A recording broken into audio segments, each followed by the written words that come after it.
喺今集開始之前，希望各位觀看呢條片嘅朋友或者網友，你哋可以用1至2秒嘅時間嚟到訂閱我哋嘅頻道，作為對我哋嘅支持，等我哋做得更加好。今日我揾咗乜嘢嚟到裝下鵪鶉嗰個膽呢？等佢唔好咁驚青呢，就有金蟲草花啦、紅棗、栗子、杞子同埋陳皮。鵪鶉本身有滋補作用嘅，老少咸宜都飲得，但係太過多梗係唔得啦。凡事都係你唔可以過多噶嘛。栗子咧就有維生素 C 同埋消水腫，又可以預防高血壓嗰個鉀啊。但係胃有事成日脹嗰啲人就唔好食栗子肉啦，淨係飲啖湯算啦吓。最緊要嘅蟲草花係咩呢？就係 B1、B6、B12。好多時飲咗一個蟲草花湯，或者係鵪鶉嘅湯，瞓得好好嘅，一覺就可以瞓到天光。或者呢啲係我個人啦，我唔知其他人係咪，你哋試下可唔可以飲咗之後好好瞓啊？紅棗我唔敢落咁多，因為紅棗始終都係大醋，我淨係落4粒咁多。杞子亦都係，有啲人係唔受得紅棗同埋杞子飲咗之後覺得好醋，所以咧我係俾好少嘅啫。而家開始整呢個湯水啦。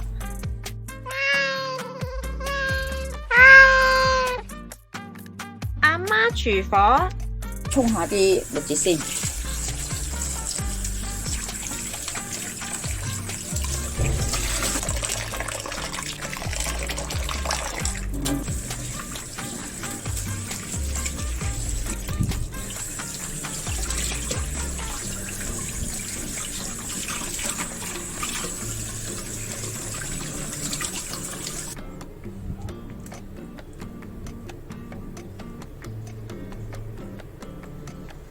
見到啲脂肪你切咗先啦，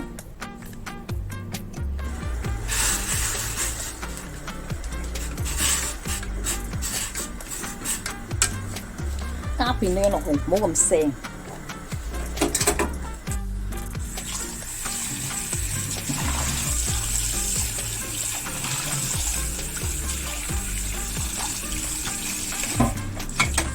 放咗栗子落去先。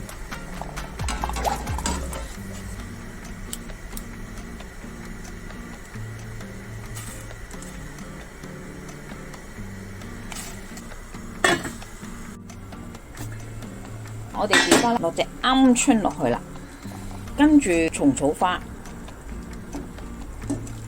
啲水落埋去唔好嘥喎。陳皮、2片薑，劈下鵪鶉嘅腥。我哋加落啲杞子落去啦，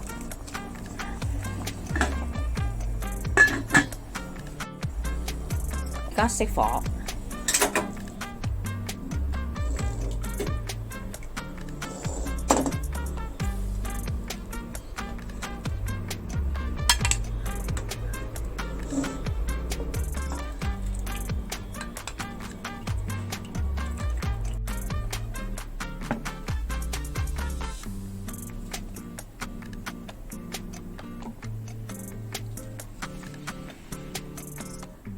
今集已經差唔多啦，多謝各位嘅收睇。詳細食譜我哋會上傳喺 Facebook 嘅專頁裏邊，有興趣嘅話可以查閱。另外，如果喜歡我哋頻道嘅話呢，可以訂閱我哋嘅頻道，以作對我哋嘅支持。